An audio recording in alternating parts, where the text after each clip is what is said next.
yeah, but it's fine. I'm pretty sure it's gonna be all right. Still have plenty of time. I love this.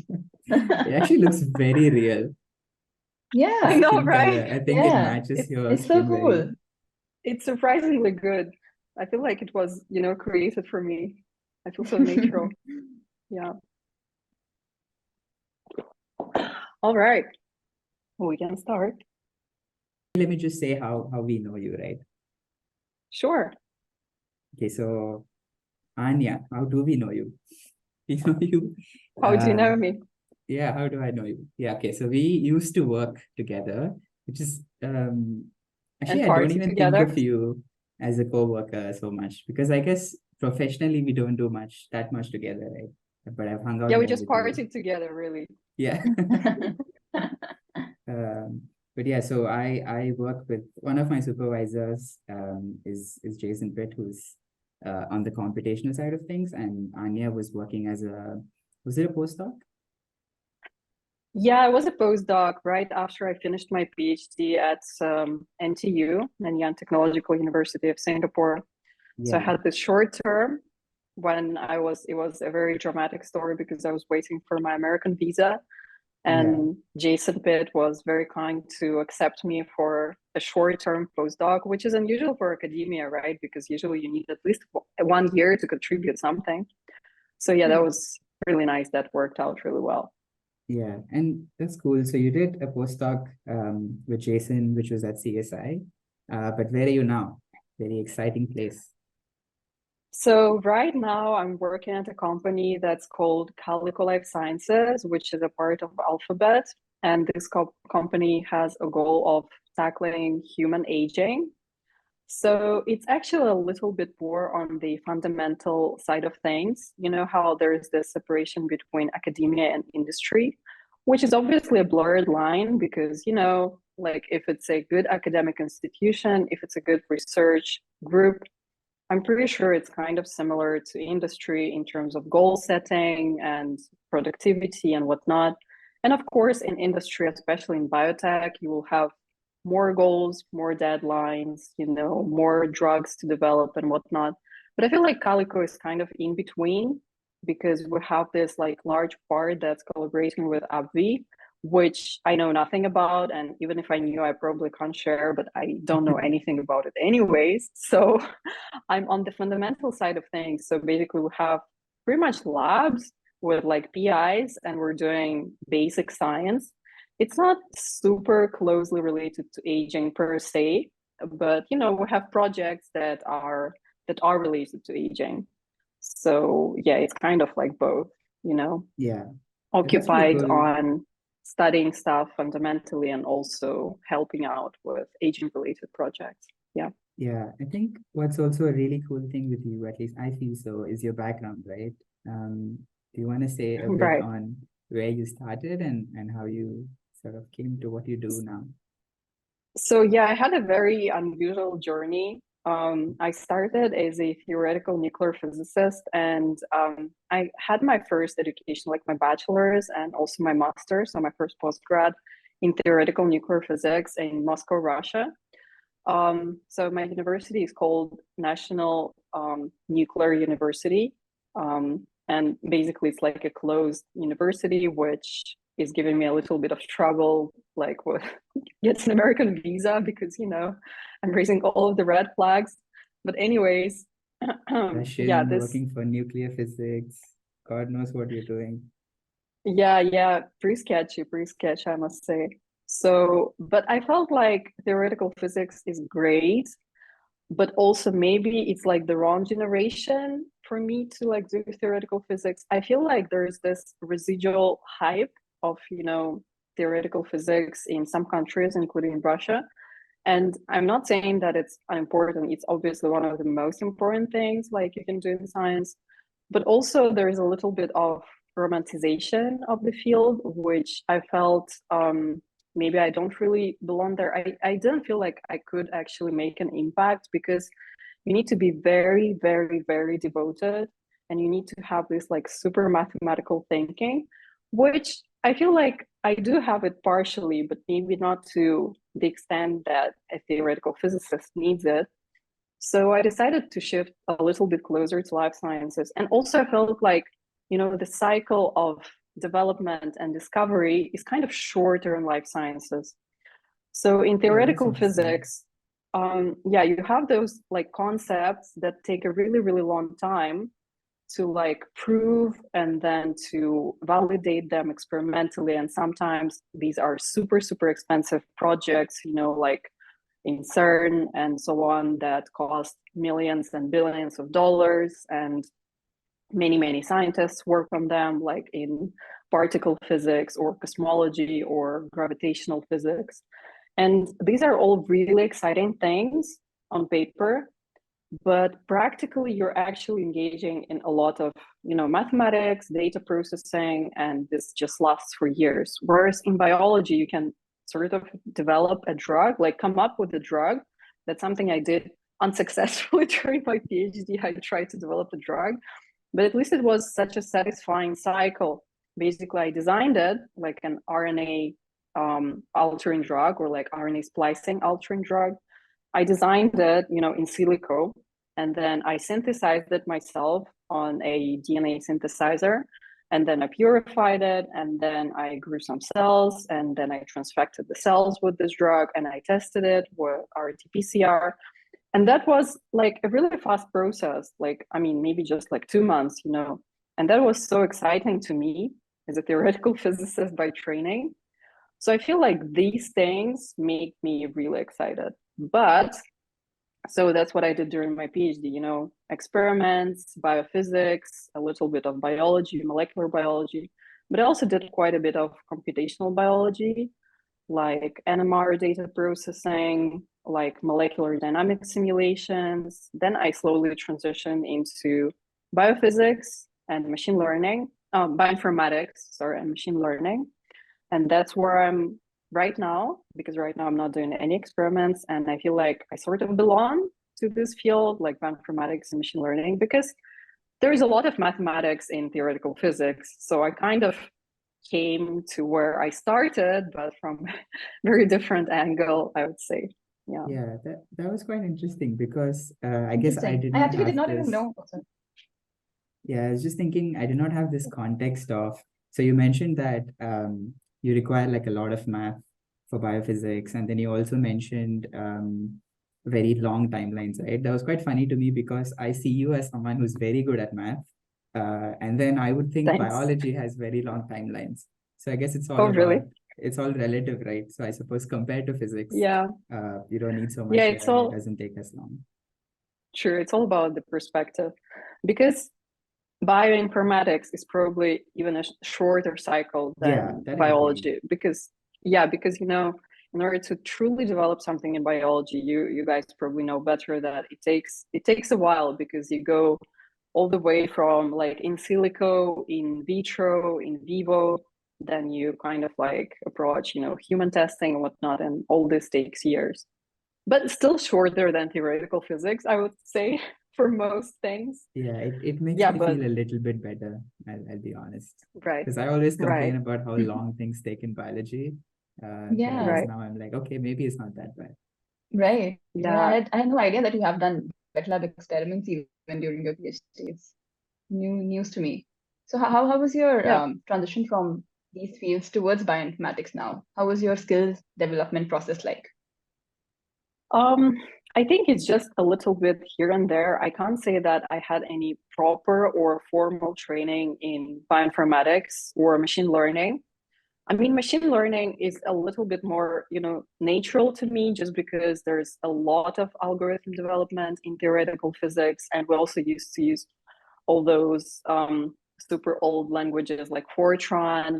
We studied like how to write algorithms in C++. Feel like all this was useful, and like Python and whatnot. So there's a little bit of cross-pollination. Whereas bioinformatics, I think I just had to study it on my own, like the language of human genetics, basically, because I did not know this language before my PhD, and I knew very little about biology. And in fact, I'm still not great at biology. Like my knowledge is definitely lacking, and I have like huge gaps.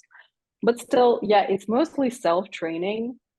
just trying things out, because I started with NMR and then I shifted to nanopore sequencing, with this technology of Oxford Nanopore. So I had a project where I tried to detect secondary structures in DNA and RNA using this nanopore sequencing by Oxford Nanopore. And it was really, really fun because at the time, this technology was pretty new. I think it came out commercially around 2015. And I think I started this project around 2018. So it was still pretty new and all those algorithms, not super developed yet. And there's a lot of data processing, like current processing, because basically just an ionic current, that's electronic current that you just need to like capture and process and try to find your secondary structures or nucleotides or whatever. And that's how I came to know, all these sequence aligners and all this super basic bioinformatics, like how to align something to a genome and so on and so forth, and all the mathematics of it and existing algorithms, because the bioinformatic community is actually super well developed, because there are so many algorithms, and every time I'm discovering something, I'm like, wow, somebody worked on it for like 20 years now. And, people actually devoted so much, time and effort. And there's some like great work and great optimized algorithms out there, because human genome is huge. So it really takes time to develop something that's well optimized, which really fascinates me. Yeah, the other thing about bioinformatics tools, at least, I'm contrasting this to, let's say, a wet lab method, a protocol that somebody has developed. It I guess on some level is more accessible, right? Because first of all, you don't need all the reagents and everything. As long as you have a decent computer, you can already access it and run it. But I think there's also better sharing in the bioinformatics community. I feel like if you run into troubles, it's easier for you to troubleshoot because someone would have asked for a question on these forums, and then many people would have replied with answers. So it just makes it much easier to pick something up as an outsider. Yeah. And in fact, like, I think I don't have the numbers on this, but if I had to guess, most people in the bioinformatics field are probably self-taught. I don't think a lot of them ever had formal training. Maybe they had some programming knowledge elsewhere, or maybe they came from biology, but I think the ones who are like doing both now, there was a decent amount of self-learning. So I think pretty cool. I think so too. And actually that's what I'm seeing as well, because people I'm working with right now, I think most of them have a computer science background. So they don't even have a biology background or, special bioinformatics training. I mean, I'm pretty sure that there are programs, and there must exist programs in bioinformatics specifically. It's just that somehow I don't really know anyone from these programs. They're coming up now. Like a lot of people are launching it now. I don't think in a few years' time we will have these graduates with bioinformatics degrees. Right. Yeah, maybe in 5-10 years, all bioinformaticians who are self-taught will not have a job anymore. Let's see. Let's see. Yeah. By that time, AI will probably replace us anyway, so it's fine. Oh yeah, that's an interesting conversation. AI, we'll get to it. But I do have a few things I want to touch first. So you mentioned the cons of, I guess, coming into biology, right? So there will be some gaps in terms of the concepts you have to learn, which of course makes sense. But could you say something to the flip side, where having a math background proves to be, at least from my perspective, proves to be quite useful when you're sitting with like a couple of bioinformaticians who usually come, I think, more from biology, maybe some programming, but like zero math, right? So I think that's a pretty good advantage that you have. And if you have any experiences. I feel like, I mean, it's a very personal perspective, okay? I think other people may feel differently. And I'm pretty sure some bioinformaticians also do not have this problem. But I feel like sometimes when you don't have a math background, you're sort of just afraid of tackling the, problems like from scratch. I think that's the big difference, because I sometimes feel like people are feeling stuck or paralyzed at a certain problem that appears as a simple mathematical problem to me, just because, because of mathematical background, I sort of see things a little bit differently, kind of from the ground. I sort of like build it up, this is all just like numbers, this is all just algorithms, this is all just code. So I'm not afraid to just like, delineate it and like put it into small pieces and try to tackle it. While I feel that sometimes when you don't have a math background, you'll feel a bit paralyzed about it. I'm pretty sure it's actually the same with other fields like biology, right? I come into the lab and I'm paralyzed. I have no idea what to do. I need to complete a simple task, but I don't have the background for it, right? So I'm like, how do I purify this? This is a terrifying process. I'm absolutely paralyzed. Please help me, someone. So I think it's exactly the same with math. So you sort of like look at a bioinformatic problem and you just, you think about like how to solve it like from scratch. Okay, these are just nucleotides, these are just probabilities, this is just statistics. Here I can write a loop and so on and so forth. So yeah, I feel like that's the only difference. Yeah, I do feel biologists, I don't know if this is more than other fields, but I think a lot of biologists are like really afraid of math. And maybe this is like past experiences, maybe this is even biological, who knows? Maybe if you're good at bio, maybe you just tend to suck at math more. Definitely, I know a lot of people. I think I might even count myself as one of those, at least in the past. Really?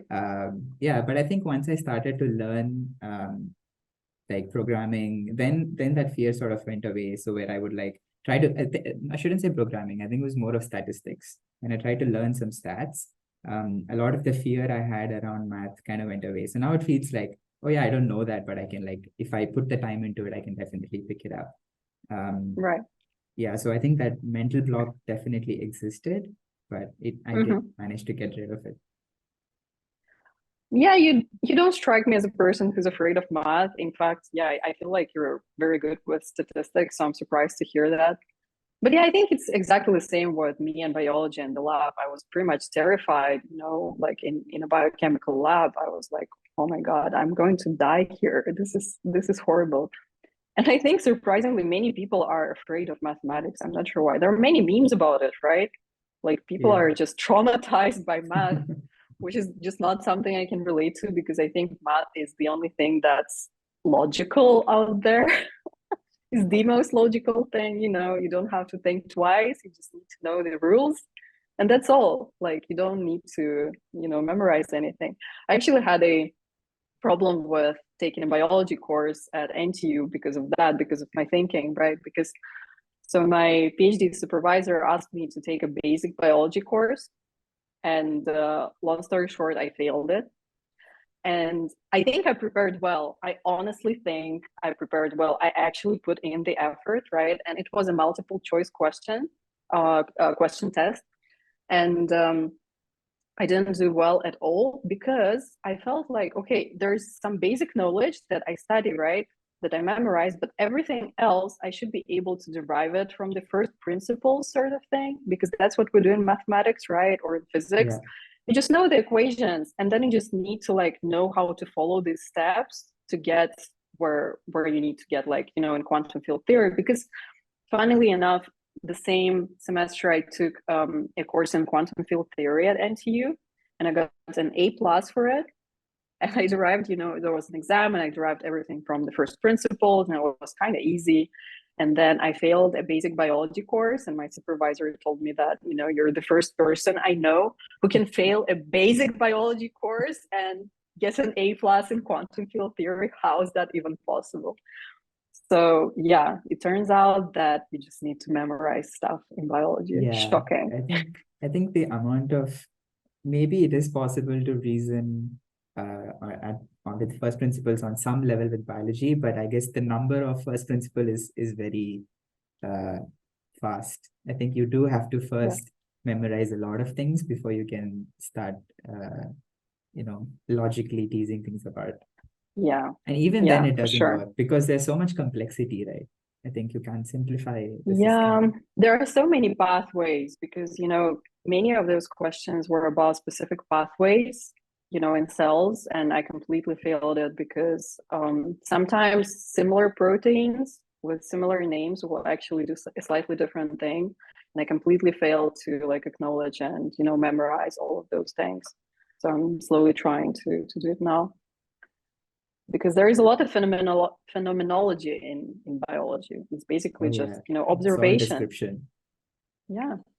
Yeah, I'm just thinking of like when I was in 10th, 12th grade and people had to choose between math and biology, and there really was a very stark difference in people just choosing Really? these fields. And then medicine, sorry, you take biology, you get into medicine, you take math. I don't know what they do, I guess mostly engineering. Engineering. But it's only after you get into these research fields and you see there are such people working in interdisciplinary areas, it's quite cool.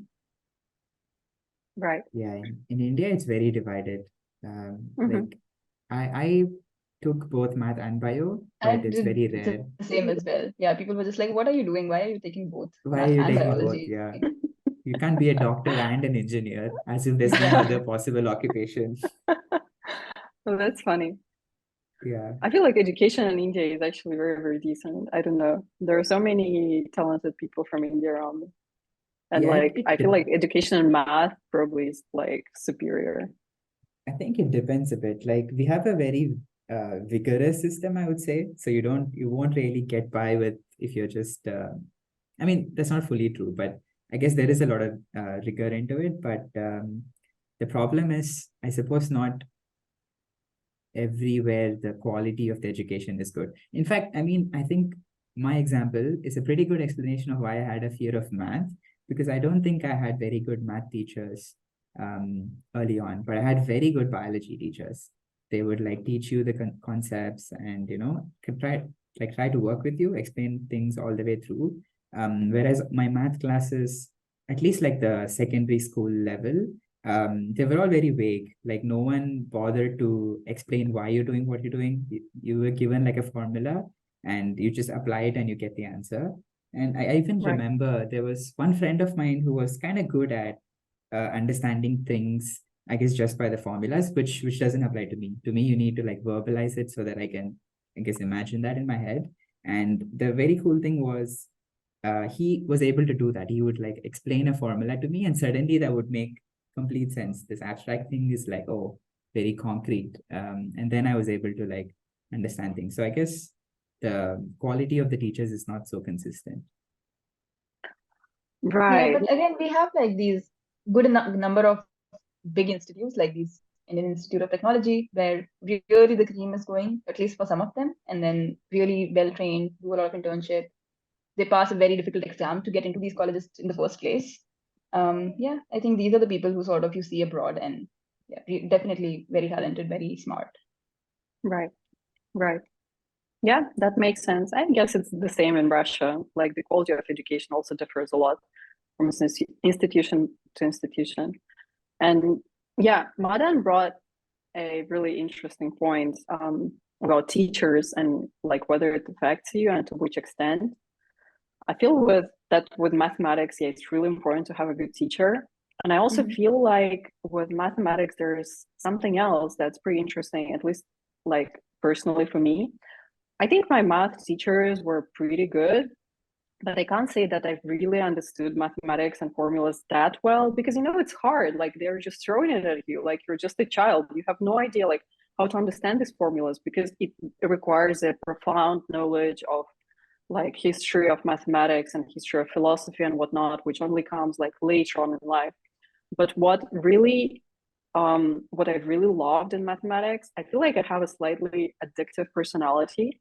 So I'm prone to like addictions and stuff. And it really taps into that mechanism of, I was addicted to solving mathematical problems because they're so satisfying. Because once you learn it, you just solve them, you're just like, it's almost like a competition with yourself or with someone else. I remember that I was just like doing homework and like competing with myself, like in computer games and like racing games, you have like a ghost car, which is like your, previous best version. So I was kind of like competing with my previous best version all the time. And it was such an addictive thing, really, So basically, like they will throw another problem at me that's slightly more complex, that requires creative thinking, and then I can crack it. And then the sense of reward that I got from it was like really great. I feel like this is also very important. Like I feel like people who are prone to addiction, maybe they have a chance of like Yeah. loving mathematics more, Yeah. which is great. This is great that you brought up, because I think a lot of this also applies to programming. And we had a previous episode where I was saying that bioinformatics and programming is basically very ADHD friendly, right? So it's exactly Right. this. You have these very short feedback loops. You have a problem, you solve it, you get an instant reward, and Yeah. that's addictive, right? Then you keep going. So I Yeah. totally agree. I think that's why I managed to even like learn programming, because I did get addicted to it in some sense. I didn't do it because Yeah. oh, it's good for my career or something. It was just fun to do. Right. And then Yeah, I almost that's couldn't true. stop. Right. Yeah, sometimes I also can't stop. I mean, obviously it's a little bit more complicated because you need to get to a certain level of skills in order to get that satisfaction in the first place, right? Because in 100%. order to be able to solve truly complex problems that will bring you some money, like so you can earn a living, you can't just like solve, school type problems your whole life, unless you're like a teacher or you're giving tuition, right? So you still have to obtain those skills so you can get into that flow state. Yeah, and I think this is, I don't know if you guys have thought about this, but sometimes if the barrier to entry for something feels high, it helps a lot to start somewhere ridiculously simple and easy, just so that you get that feeling of, oh yeah, I solved this thing. And then it gets easier to stay on the path. I can't think of a concrete example now, but I realize I've done this sort of subconsciously many times when there's a big task that I need to do and it's just very difficult. I don't have the skills for it. I just do some auxiliary task around it that's very silly and probably not even important to get the thing done. But once you do it, it just gets you in that mode of, oh yeah, you're like making progress, and then it becomes easier to tackle. Yeah, that makes perfect sense. I feel like in terms of brain biology, you're just sprinkling a little bit of dopamine out there. Cool that we share this perspective on that. Okay, should we, I don't know how much time we want to spend on this, but I thought it would be interesting since you work with a decent amount with machine learning and everybody's talking about it, how it's kind Right. of taking over everything. But I guess biology also is not really immune to it. But bioinformatics obviously is more closely involved and very, very susceptible. So do you have any thoughts? So I guess to ask you your question back to you, will we lose our jobs in a couple of years? No, I mean, I was just joking about it. I don't think so. But I think the job market will change. I just think that, we'll just find more creative ways to do something else, like to raise the complexity of our jobs. Because this happens all the time, like with the industrial evolution and whatnot. It's not like people did not have jobs. It's just that the complexity of our labor is increasing. So we're moving away from manual labor more and more. And even programming is kind of like still manual labor in a way. So I feel like we're just going to move to like more complex jobs and more complex tasks that, are more abstract, like dealing at an abstract level. I'm not sure whether we're going to approach the how's it called, like universal AI, like human-like AI. There's a term for it. Yeah, I forget what it's called. General AI. Yeah, you know what? Yeah, you know General what I'm AI. talking Yeah, about. that sounds, yeah. Yeah. Let's talk a general AI. Let's call it general AI. But I think that's not the term. So yeah, I think we're not approaching it in the next few years. I have no idea what's going to happen when we approach it. I'm a little bit afraid, but I think the regulations should be in place. And also, I mean, AI is not like, it's a learning system, but it's only learning to an extent that you allow it to learn. So it's not like we're going to, let AI loose and let it just continuously learn on its own feedback. Maybe we will. I mean, I'm not sure what people out there are doing, but I'm pretty sure they also know about this like problem, right?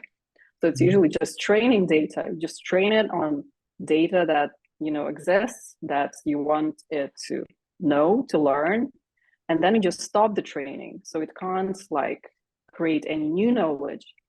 So yeah, I feel like for general AI, maybe it will have to create new knowledge, but this learning will have to be limited. Otherwise, it will be almost like a human, and then it's not under our control, which is scary. Yeah, because I feel like there might be some dangers that people are talking about, like existential dangers and whatnot. I don't want to delve like too much into it. Plus, I'm not an expert. I have some thoughts about it. I think that there is a chance that like it will wipe the humanity out. I don't know. I think that maybe AI is actually the next step of the evolution. But there is one interesting thing about like AI versus humans, because what's the big difference between like digital learning, with AI and human learning in our brains? We have ourselves and we have our reproductive systems, and our whole bodies evolutionary are built around the concept of proliferation and reproduction, which AI does not have. It does not have like the basic instinct of reproduction and survival, which is very interesting, because this is something that drives us like to learn, right? This is what the whole evolution is about. Like, you will survive only if you learn better, if you are better than the previous generation and whatnot. So AI only has it like artificially. So I'm not sure like how does it all come to play, because it really comes to the question, what is life? Like, why are we like that? Why are we reproducing? What is evolution? What is biological life? Which I think is a much harder question to answer than a question of conscious AI, because I personally believe that there's no duality of, mind and brain, because there are some philosophers and generally people, especially like spiritual people, who believe that your mind is not the same that your brain. Like, there's something else, there's some duality, like there's some soul or something like that, right?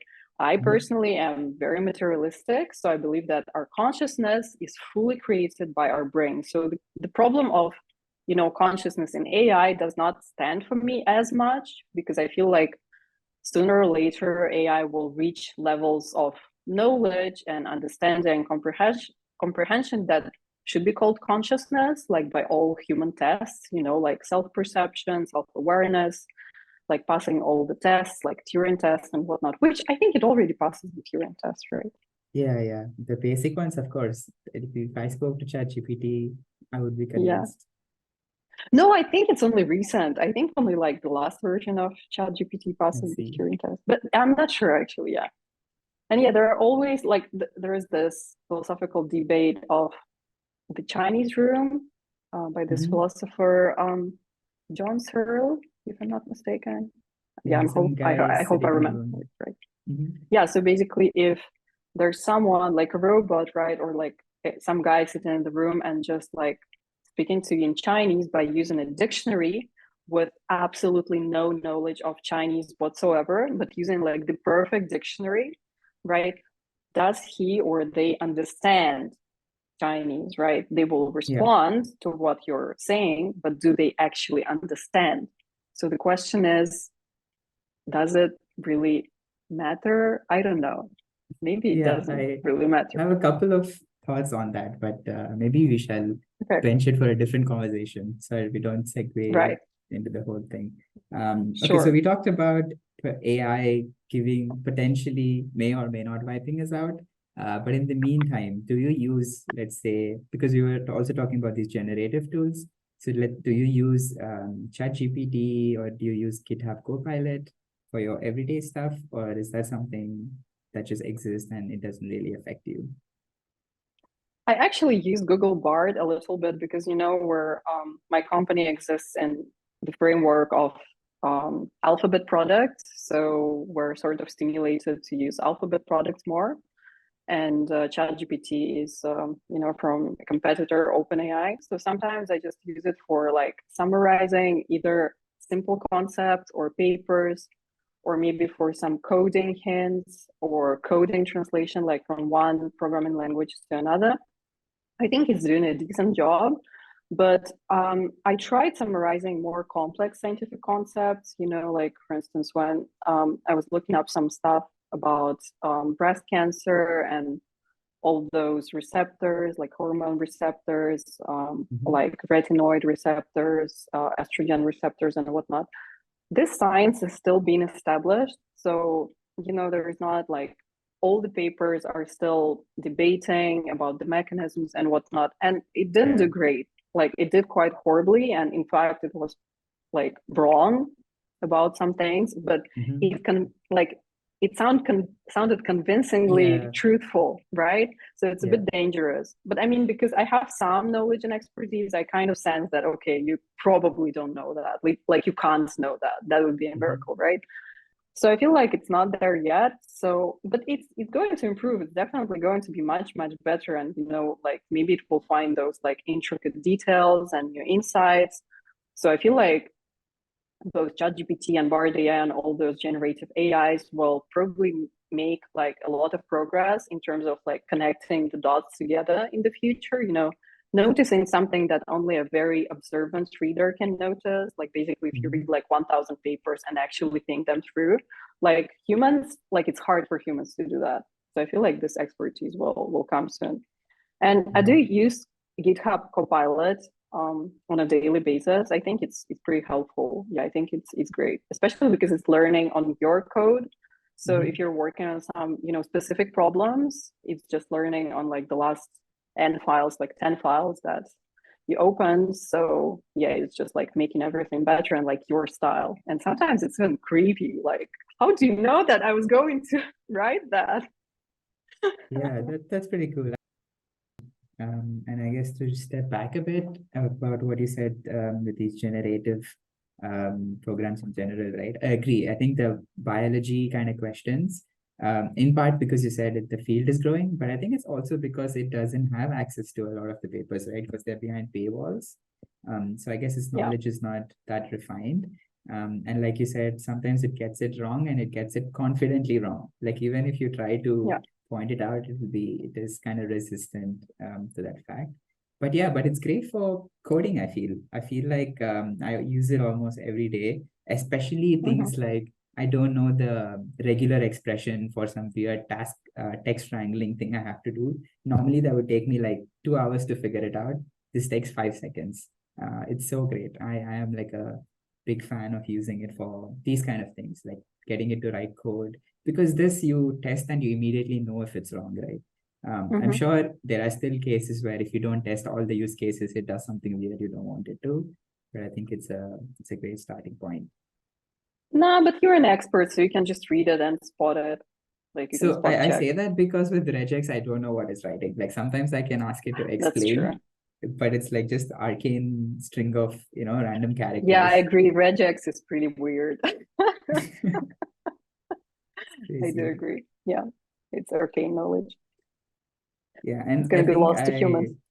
I also realized why it's dangerous because that happened where I didn't think of an edge case and I was processing a bunch of files using ChatGPT code. And then it was making like a very tiny edit to something that I didn't notice. And for the longest time, I was trying to figure out why is this not working. Then turns out it was, a ChatGPT bug. Oh no. Right. Yeah, these things will happen. Fair. Okay, the next thing I at least wrote down was ambition. This one I actually haven't really fleshed out as an idea, but I thought we'd just talk about being ambitious in life, I guess, like having sort of goals that you have set for yourself. And let's say like brave goals, not small goals like, I want to have a decent life, but like you want to do something big. Just having that thought.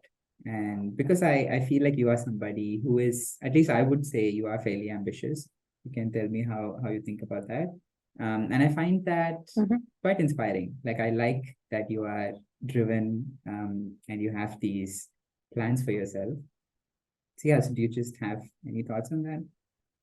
Yeah, thanks. Yeah, I think I was always sort of ambitious. Maybe it's because I think that life is boring. Maybe it's because of my addictive personality, you know. I need something to look forward to. I can't just lead a chill life. I just can't. I know many people, even like in science, you know, my friends, they're like, oh, why are you running somewhere all the time? Like, why do you need to do this? Can't you just chill, like relax, you know, just like stay at one place for a while? And I can't. I feel like as far as I'm still young and, you know, my brain is still capable of actively learning and acquiring new skills, I need to do as much as I can in this, you know, like productive time. And also because I can't imagine myself doing anything else apart from science. I find it really fascinating to work with people and on projects that are on the edge of like the knowledge of, you know, humanity. I think it's so inspiring and so cool. Like, can you imagine like, you know, solving problems of like some rare disease existence or, you know, like creating a drug? Maybe I never will. I'm not saying that, you know, oh, I'm going to like get a Nobel Prize or like I'm going to develop like a drug against cancer. More likely than not, I won't, but I want to make as many like minor and medium-sized contributions, you know, like pass my skills on, like connect the dots and whatnot. And yeah, I just can't imagine having like a normal job sort of thing. Like I just can't. I mean, I Yeah. know that they're important and I'm grateful for other people for, you know, taking over those spots because otherwise the world will just not like exist, you know, but I just can't imagine doing anything else apart from science because I'm really curious. Like I want to know stuff. I think it's really exciting. Yes, I thought this might be a good point to just talk about having, I guess, hobbies outside of work, because you're someone who has done a lot of things, at least things I know. I know you do ballet, you did ballet, you don't do it anymore. Nah, no, when I was much younger, I did contemporary contemporary ballet. It's a little bit different. It's more like Okay, contemporary dance, I which see. has elements of ballet. But I was honestly never good at it, so I can't say that I'm a dancer. I mean, you don't But have to be good at something to do it right. that's true. But yeah, right now I'm just doing quite a bit of pole dancing and like pole gymnastics, you know, acrobatics. I really enjoy it, and I have a pole at home, and it really I think it really helps me because, you know, whenever I feel stressed or I feel anxious or I feel lonely, I just go and do like a couple of tricks or spins and it really freshens me up. Also because it's pretty physically challenging, especially if you go up in your level. The tricks are pretty challenging. Like I really developed my upper body strength thanks to pole, although I was doing lifting for many years prior to that, but apparently not as efficiently. So yeah, I think it's really refreshing and rewarding. You know, I think everyone should actually have like their favorite workout. I think physical activity is extremely important, and apparently it's just like a natural mechanism to do all sorts of stuff to your brain, like relieve anxiety, relieve loneliness, depression, and whatnot. Um, but otherwise, yeah, I'm just doing quite a lot of gym. Sometimes I run. You were also sharing some very nice pictures of some fancy food items that you had cooked. Is that Oh, oh yeah. I mean, I don't want to brag, but I think I'm pretty good at cooking.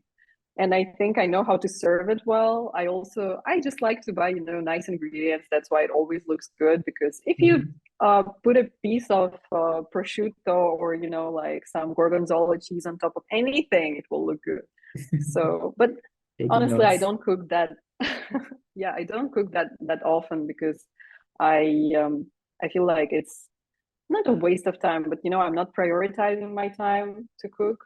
I know that some people take like they get a lot of joy from cooking, and I respect that.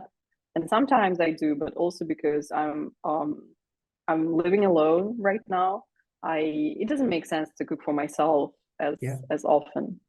Yeah. So when you have a partner, I think it's a little bit easier because at least, you know, the ingredients are not wasted. Yeah, or Yeah. roommates. That's how I Or get by, roommates. thanks to my Yeah. roommates. So you cooked for your roommates. Yeah, like we just share it. So if I'm cooking, I'll cook for everyone, and then likewise, if someone else is cooking, they'll cook for me. So there'll be food at home. And then Right. That makes sense. That's very altruistic. Community effort. is it altruism? I think it's more like mutual codependence kind of a situation. Maybe that is Yeah, altruism. yeah. That's a good point. Do you guys have hobbies that help you with your Um, scientific career and refreshment of your brain? Refreshment of my brain. So for the longest time, I was playing video games, and I think that was like my standard way to de-stress. Just hop online, join the boys, play some Dota for a while. But I think after I started my research, it was not sustainable because those games are not, you just play them for a few minutes and you're done, right? Those are multi-hour gaming sessions, and once you start, you can't stop. So haven't been doing so much of that lately. I think lately, if I had to say my hobbies, it's only been a week, but I want to put web development into my hobby suite. It's Not been quite bad. fun. But something I've been doing Okay. longer is write, I suppose. I like to write. Mm-hmm. Although I don't do that often as well. And I'm not sure if talking can be considered a hobby because I think that's what I do the most. Just talk to people. Well, why not? Depends on how well you talk. You talk well, so Yeah, that's mostly me. Komal? Yeah, for me, I guess you guys know it's art, just learning new things. I was not doing this more regularly earlier. Like I've been doing this since childhood, but it's more recently, like I think last year or so, that I've taken it more seriously, doing it more often, learning new things. So that's quite fun. Yeah, try to do it like weekly. Definitely a huge stress buster. mm-hmm. Are those all your drawings, like in the background of your room? Yeah, Nice. They look good. Didn't you at some point make like a link tree with all your art in it? Do you still have it? there is a site. Yes, I have shared the group. Yeah. I'll share it again. Yeah, I have a site Yeah. now with all Nice. the recent stuff. You can see more stuff this side. Oh, that's a I think lot. you've seen That's some of it. Yeah, that's so cute. Yeah, we can link it in the show notes. People can take a look. Okay. Okay. Sounds Okay. good. Then I guess we go to the next one, which might be the last one I have, at least that I've written down, which is, I guess, aging research. Since Mm-hmm. you are working for Calico, but I think also personally, you were fairly interested in this even before you went there, right? So I Right. guess to orient you, I mean, you can talk about whatever you find interesting, but I think personally, the stuff I am curious about is like, some people, which I may include you in, are fairly convinced by the aging project. And there are already like ways you can, there are things you can do to help, I guess, prolong your lifespan. So you can start wherever you want, but definitely do touch upon what are some things you could do now if you wanted to live longer. Well, so I mean, again, I'm not directly involved in many of the, aging research projects at Calico, and I know that there are some drugs that Calico is developing, and again, I'm probably not allowed to share, and I don't know that much about it anyways, but what I know for sure is that, I mean, aging research is mostly focused on trying to extend the human health span along with lifespan, because our lifespans are already pretty long. But the last, 10, 20, 30 years of our lives are, I mean, depends on your genetics, on what you did in life, on your environment, are sometimes miserable. And you're just not like leading, a fully functional life. Some people do, but it really takes a lot of, coincidental things like genetics and environment and like healthy lifestyle. So it would be great to just expand that first. I think like in terms of lifespan, we're already doing quite okay. Like we have antibiotics, we have surgeries, we have first like we have emergencies and so on. But yeah, health span, there are some super basic things that everyone knows, like exercise. And now this knowledge is just being, refined, and we know exactly, or like we sort of know how much you need to exercise. Like we know what's the ratio of like cardio to resistance training. And apparently people benefit a lot from resistance training because there are a lot of pathways that are activated in your muscles when you are doing strength training, which is really beneficial for your, like, for anti-aging and whatnot. I mean, basically not anti-aging, because anti-aging sounds a bit like reversal of aging, Yeah. which is very hard, like, which is only shown in some simple, simpler organisms, or maybe like in mice. There's no such thing in humans yet. It's not to say that it will not exist, but all research that we're doing on simpler animals, like not simpler, okay, on different animals like mice, it may not be translatable because, all those super complex mechanisms involved in aging, like DNA repair, like maintenance of telomeres and whatnot, they're different in different like branches of species, right? I think we looked at this paper during one of our journal clubs, where where we looked at different mechanisms of cancer resistance in different species. And it seems that large species like, large mammals and Was it let's say whales? like whales, like elephants, and so on, they all have very, very different mechanisms of DNA repair and cancer resistance. So, all these things that we're studying in vitro or in different organisms may not be applicable to humans, which is, I mean, it's not a waste of time, but it's just very different. And I have no idea how to ethically study it, because basically, in order to study something that's related to aging or aging reversal or health span extension, your sample should be like humans and their whole lifespan, which is a very long time, right? Yeah. So basically, we just divide these humans who are like, let's say, 40 years old on average, and just wait for them to like naturally, cease their existence. That's a bit weird, I would say, but I think Yeah, we're it's sort of tricky. like, doing that a little bit. And Yeah, I think a few of these trials exist already for some of these yeah, anti-aging drugs, which I have found very surprising that people signed up for them.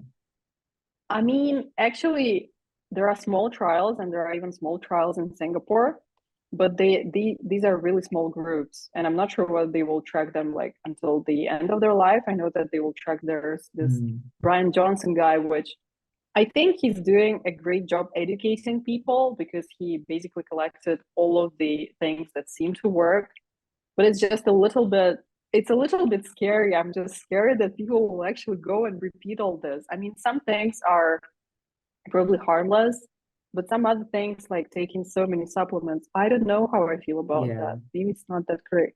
I feel like there's a fuzzy line here because forget about people who don't have expertise, but even with people who have expertise, I feel like I mean, there's always some level of like you are responsible for what you decide to do. Like they leave it there, right? They leave it at the level of this is the information. But if you choose to take it, it's up to you. And I think that's fair. I think that's like a Right. Yeah, yeah, true. And one thing that I need to mention related to aging and, anti-aging and extending the life and the health span is one thing that's kind of certain is that caloric deficit definitely leads to an extension of health and lifespan. So basically, being at body mass index that's, either normal on the lower side or slightly below normal is apparently beneficial for your health overall. And there are many explanations, and theories about how that works. And there's apparently something else, which is women of reproductive age who are intending to have children. Apparently, they should not be entering this like caloric deficit mode before they have children, because it changes your metabolism, and it affects the metabolism of your child significantly enough that they have a very different they have higher chances of developing some other diseases. If I'm not mistaken, I think they may have a higher chance of developing diabetes, but I might be wrong on that. Like, I don't have the paper in mind, but that's what I've heard in some conversations with colleagues. So basically, metabolically, for women, it may be better to wait until they have children to enter this mode. So if I could just clarify something, calorific deficit means you are eating less than you require, or you spend more than you eat? How does that work? I think it's mostly eating a bit less and So while this is still being something physically active. you only do for a short period of time, because I suppose if you constantly do that, you lose weight, right? And then Well, when you're an adult, apparently you don't actually lose that much weight, or at least if you keep your weight stable and at normal or slightly lowered body mass index, that's it. So basically, whatever keeps you at this like stable weight where you're not losing but not gaining either, but you're definitely like not approaching obesity, let's say, or like extra weight may be beneficial. Like old people who are living a very long life, like about like 95 years old, their body mass index is usually low, like on the lower side. okay, so we have exercise, both cardio and strength training. We have calorific deficit. What else do we have, Sal? What else do we have? I've heard. Okay, And this these, is of course, controversial. don't have to be recommendations, right? This can just be things you've heard, you've tried. Okay, what popped in my head is like I've heard that keeping a romantic and sexual interest until very late in your life also extends your health span and I potentially see. lifespan. Do you think this is like psychological, like emotional, makes you happy, I think less it's stress? no, I think it's hormonal. I think okay. it's just like there are certain mechanisms that like keep you alive because your body thinks that you're still going to be useful for the evolution because you're still going to reproduce. But I mean, you can't, obviously. After a certain point, you can't. But I think there may If still you're be a woman, benefits. as a guy, you can. Yeah, you can. I mean, the probability is also dropping, but you still can. Yeah. I've heard that Al Pacino is like how many years old? I think he's like 80 or something, and he recently had a child. Oh, okay. Terrifying. Cool. Did not know that. Yeah, with a 27-year-old woman 83. or something like that. Okay. Damn. Okay. Damn. Okay. Yeah. I can't comment on that. As far as everything is consensual, I can't judge. So yeah, so apparently there is something about this thing. And also, oh yeah, and one more thing is avoiding loneliness, because apparently loneliness is really, really, really bad for your health. And keeping your life social and having a community is apparently like gives a huge benefit. It really like if you are doing the opposite, so basically if you're super lonely, it's almost like smoking like a pack a day or something. It affects your lifespan profoundly. So especially later in life, especially in some countries like back home in Russia, I feel there's a huge problem because our population is declining and many people are also leaving small cities and towns to go to like bigger cities for education and whatnot. So the younger generations are leaving and the older generations are just lonely. And also we don't have such great like community efforts as in Singapore, let's say, because in Singapore there are all these like community classes, like people are like dancing in the street, like doing yoga or something, like yoga for people above 60 and stuff like that. So I think that's great. And some countries don't really have that. And people are really affected by their loneliness and they develop more disease. They develop all sorts of psychiatric disorders and they live shorter. And it also involves like alcoholism, addiction often. So, which is obviously also decreasing the life and the health span. So yeah, being social and having a community is extremely important. Yeah, makes sense. Couldn't agree more. I mean, I would even go as far to say if that was even overall bad for your lifespan, you should still do that because it's also immediate benefits, right? You feel much better. Yeah, this is one of those things that Yeah. I think surprisingly, not so surprising maybe, but especially science as a field, maybe we don't, I don't know if we just tend to get more introverts or something, but definitely it's not prioritized a lot, having a lot of friends. And I think it can even be seen as a, like, if you're somebody who likes to, you know, party, talk to people, do a lot of random things, you're seen as someone who doesn't take your stuff seriously, which is quite strange. Maybe not everywhere, but I've certainly seen that flavor in Singapore for sure. Yeah. Yeah, I think that there might be truth to that, but I hope it's changing because it's just healthy to be social and should be rewarded. Cool. Anything to add, Komal? Or any questions if you have? Right. I think while you were here in Singapore, which was a short duration when we overlapped, I said this during your farewell as well. It was really nice to see you like as a female scientist in the team, which is very, very like male dominated. I feel like within my lab, I think the proportion of scientists is half-half, like half females, half males. But I still feel that the senior people and the people who are really doing the, I don't know, writing part of the for a publication or the thinking part or driving projects, etc., is still male dominated. Yeah, I don't think if I have faced anything myself, but I just wanted to ask you if you have, do you feel a difference at all? And if, even if not, do you have any advice on a female in, say, academia or research in general? Yeah, I feel like for females, yeah, I thought about it a lot, and actually it's a part of my ambition as well, because I feel like I'm always comparing myself to males, and sometimes it's not a comparison like where I'm winning.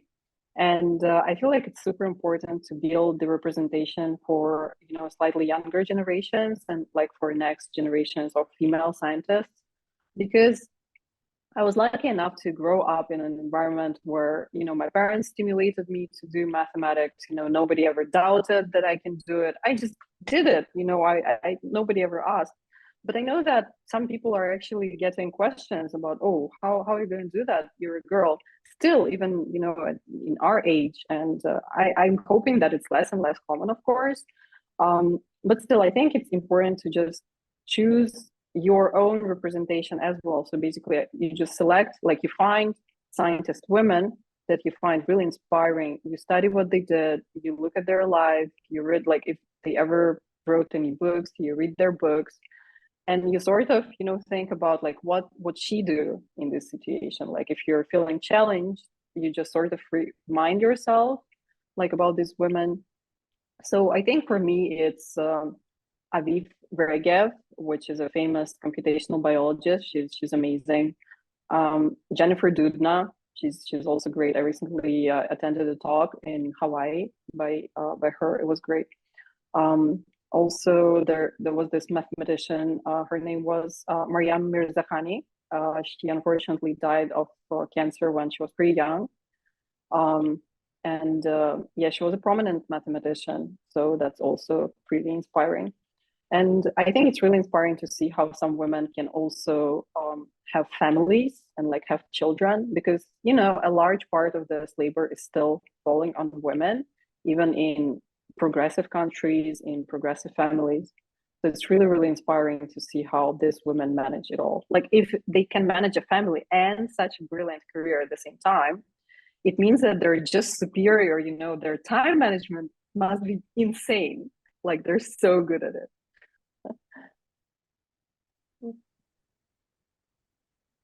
Okay. Hey, what happened to your ears?